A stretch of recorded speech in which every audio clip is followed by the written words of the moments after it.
Ассалаумағалейкум достар. Бүгін приораның қозғалтқышын жуамыз. Химиялық қоспа, шампунь емес, қозғалтқышты тазартқыш дейді. Міне осындай.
Ассалаумағалейкум достар. Бүгін приораның қозғалтқышын жуамыз. Бұл приораны алғалы 2 жылдан астам уақыт өтті. Мүлдем қозғалтқышын жуған емеспін. Былтыр жуамын деп ойлағам. Неге күзге қарай уақыт сұқпатта күн салқындап кетті. Сосын жуғым келген жоқ одан кейін. Күн неге? Өйткені күн жылы күні жуу керек. Бір жазда жуғандарыңыз дұрыс. Бүгін қалай жуамыз қозғалтқышты? Міне бүгін келіп отырмыз. Мынандай мойкаға. Неге мен осындай мойкаға келіп жуып жатырмын? Самообслуживанияға келіп жуып жатырмын. Себебі біріншіден кәдімгі мойкаларға барып жудыртсаңыз көлік жуатын жерде, ол кезде сізге кепілдік бермейді. Көлігіңізге ешқандай гарантия жоқ. Ол от ала ма, от алмай ма, олардың шаруасы емес. Бұл бір. Сондықтан да көбіне өзіңіз жуған дұрысырақ негізі. Ол жерде көп енді жақсы мойкаларды бар, әрине, бірақ барлығы демеймін. Көпсінде мойканы шампуньмен жуа салады двигательді. Ол мүлдем қате. Кәдімгі көліктің сыртын жуатын шампуньмен, пенасы бар ғой, онымен жуа салады. Онымен мүлдем жууға болмайды. Қазір айтамын, неге? Оған двигательдің қозғалтқыштың арнайы шампуні болады. Әртүрлі химиялық басқа да шампунь тектес түрлері де бар, шампунь сияқты. Сол қозғалтқышқа арналған алу керек. Неге? Өйткені біріншіден ол мощный химия шампунь. Мен қолын салып көргенмін, кәдімгі сол атысына, шампунь тұрған атысына, мойкада бачокта тұрады. Салған кезде қолын кәдімгідей терісін сүріп тастаған. Ол неге?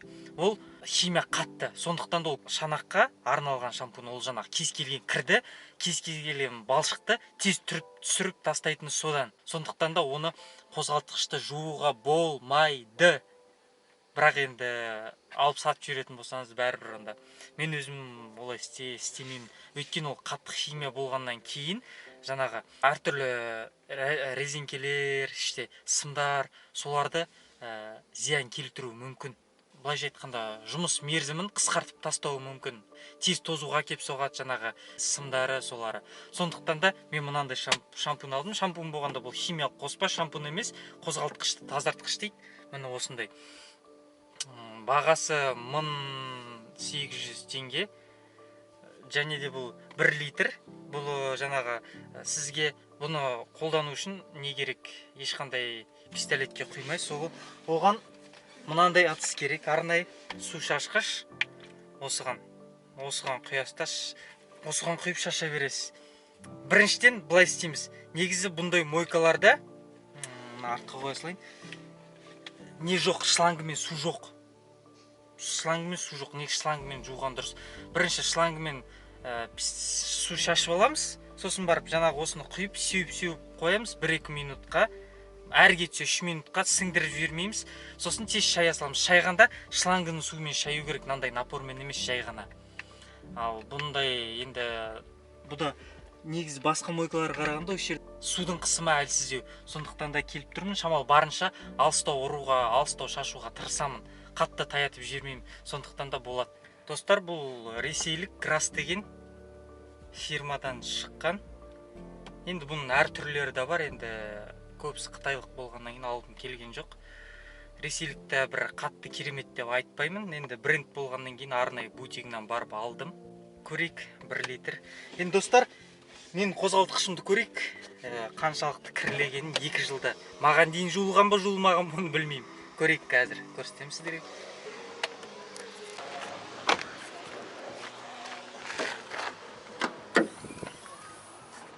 Достар, қаншалықты кірлеген көріп тұрсыздар. Мүлдем жуылмаған қозғалтқыш маған келгелі. Қазір суыған күтіп отырмыз, достар. Қозғалтқыш су үшін ыстықтай жууға болмайды. Жаңа үй жақтан алыс жүріп келдім. Генератор жабыңыздар, негізі міндетті түрде. Бірақ мен бүгін жапқым келіп тұрған жоқ. Осылай жуа салғым келіп тұр. Негізі жапқан дұрыс. Көріп тұрсаңыздар, қаншама кірді қараңызшы. Масқара ғой, 2 жылда. Оны не дейді? Оны жалқаулық дейді. Нан бәріне қазір шаятын боламыз. Көрейік, достар, қозғалтқыш суысын, ары қарай көреміз. Достар, қазір кезекте тұрмыз. Алдымда әлі 2 көлік тұр. Оған дейін біз мынаны дайындай берейік. Шампунь емес, қозғалтқышты тазартқыш. Енді мына құты 1 литр, мынауды 1 литр. Осының примерно бір 100 грамм, 200 грамм 1 литр суға араластыру керек екен. Біз бірден 1 литр суға 200 грамм қосайық. Не 100-200 грамм қосуға болады. Бірағында менікі қозғалтқыш жуылмаған, сондықтан да 200 грамм қосамыз. Ашып көрейік. Мүлдем ашылмаған екен әлі.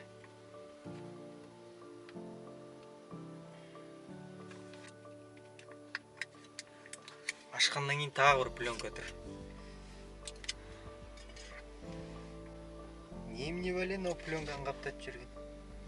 Достар, мына жерінде қарап тұрсақ, мына 1 литрге дейін белгілері бар өзінің. Қазір біз мыннан сүреміз 50, 100 грамм. 100 грамм қоя берейікші, достар, 100 грамм жететін сияқты. Қалған көре жатармыз артынан. Болмай жатса қайттан тағы бір рет жуамыз. Қойық, достар, сонымен. 100 грамм қойық. Енді шашпадың ба жаңа?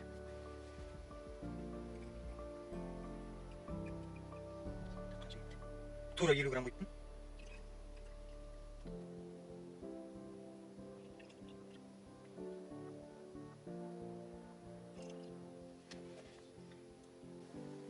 $110 грамм қойып жүрдік десе. Тағы енді осыны жабамыз да араластырамыз. Үстіне шамалы су қоямыз тағы. Сосын араластырамыз. Көрейік бұны не болады.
Сонымен достар, қозғалтқыш жуылды, итеріп шығарып қойдым. Негізі күндіз жуған дұрыс, күннің астында жуғаннан кейін 1 сағат кемінде кебу керек. 1 сағаттан астам уақыт кепсе де жақсы. Бірақ енді асығыс болып жүріп кететін болсаңыз, онда жүріп кептіресіз болады. Негізі шама келсе 1 сағаттай тұрған жақсы. Ол үшін тағы бір әдіс бар. Кептіреміз, жақсылап кебет, сүртуге де болады, бірақ сүрткім келіп тұрған жоқ. Анамен қазір намен көрейік.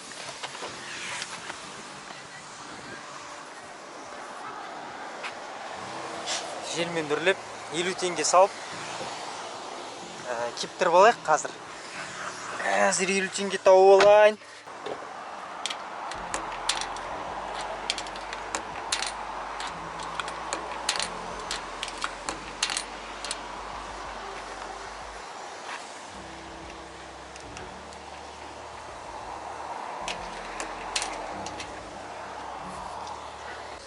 Достар, өкінішке орай істемейді екен. Көрейік достар, қалай болыпты.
Уақыт жібермесін екеумізді қатты үзіп, басқа жұмыстардың бәрін шетке қойдық тізіп. Достар, мынандай сұрақ қойып жатады. Көлікке енді қызығып келе жатқан жас жігіттер, көліктің қозғалтқышын жуу керек па, жумау керек па деген. Көліктің қозғалтқышын міндетті түрде жуылу керек. Маған бір кісі айтады өткенде, алдында бір көліктің қозғалтқышын жуғанда дос баламыздікін жууға болмайды, анау мынау, типа генераторды құртасыңдар анау мынау деп. Негізі достар, оның барлығы өтірік, бос нәрсе, ешкімге сенбеңіздер. Қозғалтқышты жуу керек, тек қана өзінің химикаттарымен ғана жуу керек. Анандай жай шампуньдар болмайды. Қозғалтқышты жуу керек. Егер жумаса көліктің қозғалтқышын, шаң жиналады да, шаң қаптап алады, бүкіл темірлерді, қозғалтқыштың жан-жағындағы бәрін шаң қаптап алады да, қозғалтқыш тез қызатын болады. Қызуды көп ұстап тұратын болады содан. Сәйкесінше содан кейін қуаты төмендейді көліктің. Иә, ол шын. Шамалы болса да қуаты төмендейді. Неге? Өйткені шаң мотор қызуды ұстап тұрады біріншіден. Көлік демала алмай жүреді ғой, былайша айтқан кезде. Қозғалтқыш сондықтан да жуу керек. Жуғаннан кейін біріншіден сізде қозғалтқыштан көлігіңіз жақсы тез суитын болады. Жанармайды үнемдеуі жақсарады. Жанар жағармайды жақсы үнемдейді. Жаңағындай жуылмаған қозғалтқыш болса, қызып, көбінесінде шамалы болса да, қатты емес, шамалы болса да бензинді жейді. Жуылмаған қозғалтқыш. Ал егер таза қозғалтқыштар, ол сәйкесінше сізге жақсы ләззат сыйлайды. Өз көзбен көргенде де жақсы, капотты ашқан кезде тап-таза барлығы. Қозғалтқыш жуылу керек міндетті. Таза қозғалтқыштан ешқандай да қорықпаңыздар. Қазір не көп? Кез келген сервистерға барсаңыз, арнайы компьютер бар, құрылғылары бар, тексеріп береді, қай жер кетейін деп тұр, қай жер кетпейін деп тұр барлығы. Жуылған қозғалтқыштан, егер көлік алатын болсаңыз, қозғалтқыш жуылған болса, ешқандай да қорқыныш жоқ. Қорқатын болсаңыз, міндетті түрде тексертіп алыңыз. Қазір неше түрлі құрылғылар бар тексеретін. LM327, өзіңіз тексеріп, соны кейін көрсетем.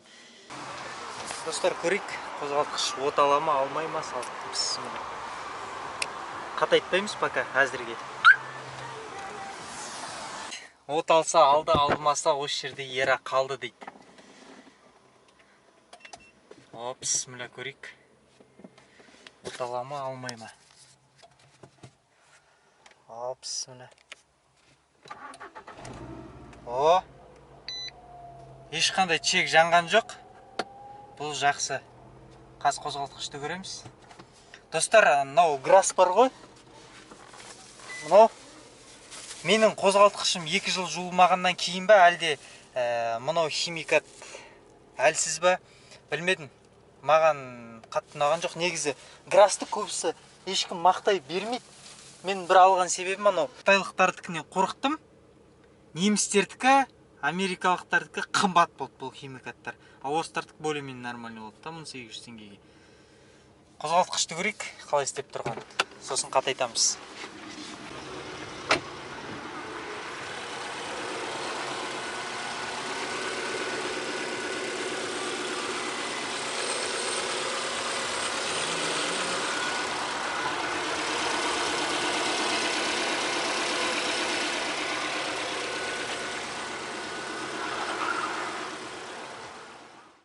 Достар, кәдімгідей бір өзім жуынғандай дем алып отырмын да, қозғалтқыштан. Сондай бір әсер болып отыр. Үй жаққа қайтып барамыз. Бүгінге пірера жуылды.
Достар, мен үйге дейін жүріп келдім аяғында.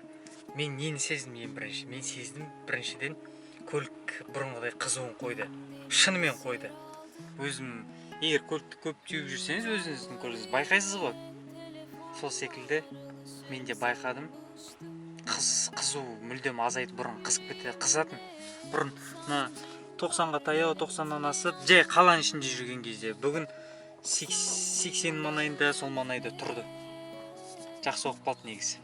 Негізі жуу керек. Негізі қозғалтқыш таза болған дұрыс, достар. Сонымен, достар, сіздермен қоштаспаймыз. Міндетті түрде каналға жазылып, лайк басып, немесе дизлайк, кез келген комментарий қалдырып, кез келген сұрақтарыңыз болса, маған жазуларыңызға болады. Сіздермен, достар, қоштаспаймыз. Келесіде кездескенше. Sarıl bana.